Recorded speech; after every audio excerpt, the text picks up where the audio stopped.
Le livre des juges, chapitre 9. Abimélec, fils de Jérubbaal, se rendit à Sichem vers les frères de sa mère, et voici comment il leur parla, ainsi qu'à toute la famille de la maison du père de sa mère. Dites, je vous prie, aux oreilles de tous les habitants de Sichem, vaut-il mieux pour vous que 70 hommes, tous fils de Jérubbaal, dominent sur vous, ou qu'un seul homme domine sur vous? Et souvenez-vous que je suis votre os et votre chair. Les frères de sa mère répétèrent pour lui toutes ces paroles aux oreilles de tous les habitants de Sichem, et leur cœur inclina en faveur d'Abimélec, car ils se disaient, c'est notre frère. Ils lui donnèrent 70 cycles d'argent qu'ils enlevèrent de la maison de Baal-Bérith. Abimélec s'en servit pour acheter des misérables et des turbulents qui allèrent après lui. Il vint dans la maison de son père à Ophra, et il tua ses frères, fils de Jérubbaal, 70 hommes, sur une même pierre. Il n'échappa que Jotham, le plus jeune fils de Jérubbaal, car il s'était caché. Tous les habitants de Sichem et toute la maison de Milo se rassemblèrent. Ils vinrent et proclamèrent roi Abimélec près du chêne planté dans Sichem. Jotham en fut informé. Il alla se placer sur le sommet de la montagne de Garizim, et voici ce qu'il leur cria à haute voix. « Écoutez-moi, habitants de Sichem, et que Dieu vous écoute.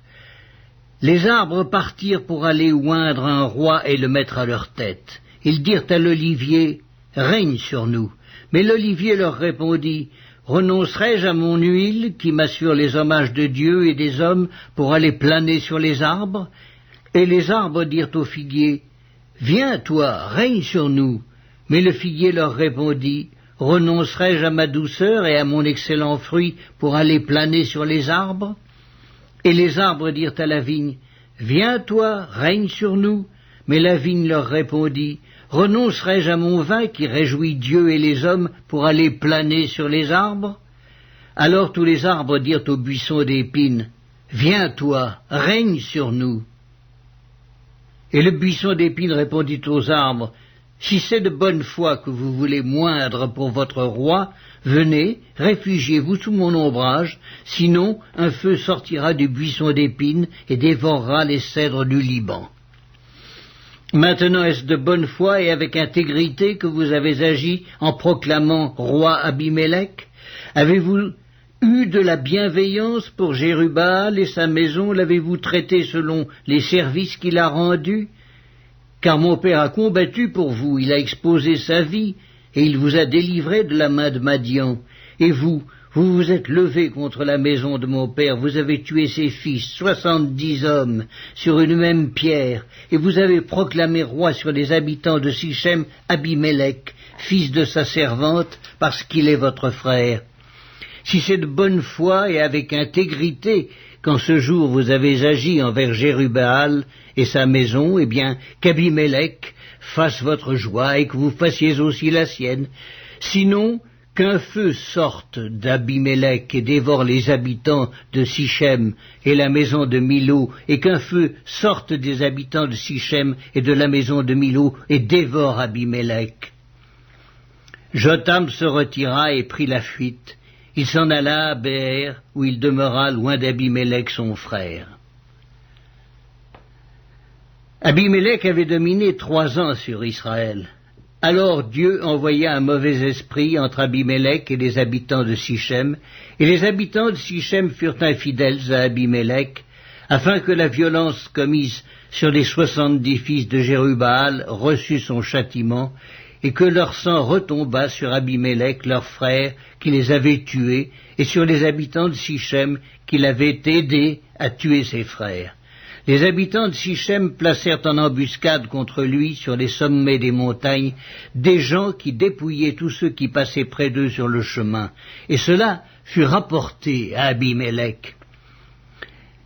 Gaal, fils d'Ébed, vint avec ses frères, et ils passèrent à Sichem.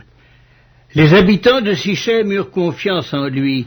Ils sortirent dans la campagne, vendangèrent leurs vignes, foulèrent les raisins, et se livrèrent à des réjouissances. Ils entrèrent dans la maison de leur Dieu, ils mangèrent et burent, et ils maudirent Abimélec. Et Gaal, fils d'Ébed, disait, Qui est Abimélec et qu'est Sichem pour que nous servions Abimélec? N'est-il pas fils de Jérubbaal et Zébul n'est-il pas son commissaire? Servez les hommes de Hamor, père de Sichem, mais nous, pourquoi servirions-nous Abimélec? Oh, si j'étais le maître de ce peuple, je renverserais Abimélec. Et il disait d'Abimélec, renforce ton armée, mets-toi en marche. Zébul, gouverneur de la ville, apprit ce que disait Gaal, fils d'Ébed, et sa colère s'enflamma. Il envoyait secrètement des messagers à Abimélec pour lui dire, voici, Gaal, fils d'Ébed, et ses frères sont venus à Sichem, et ils soulèvent la ville contre toi. Maintenant, pars de nuit, toi et le peuple qui est avec toi, et mets-toi en embuscade dans la campagne. Le matin, au lever du soleil, tu fondras avec impétuosité sur la ville, et lorsque Gaal et le peuple qui est avec lui sortiront contre toi, tu lui feras ce que tes forces permettront. Abimélec et tout le peuple qui était avec lui partirent de nuit, et ils se mirent en embuscade près de Sichem, divisés en 4 corps. Gaal, fils d'Ébed, sortit, et il se tint à l'entrée de la porte de la ville. Abimélec et tout le peuple qui était avec lui se levèrent alors de l'embuscade.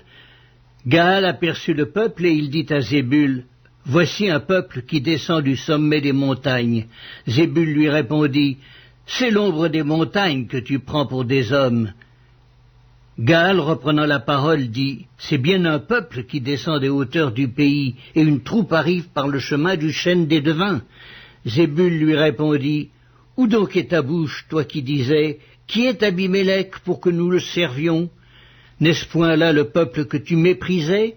Marche maintenant, livre-lui bataille. » Gaal s'avança à la tête des habitants de Sichem et livra bataille à Abimélec.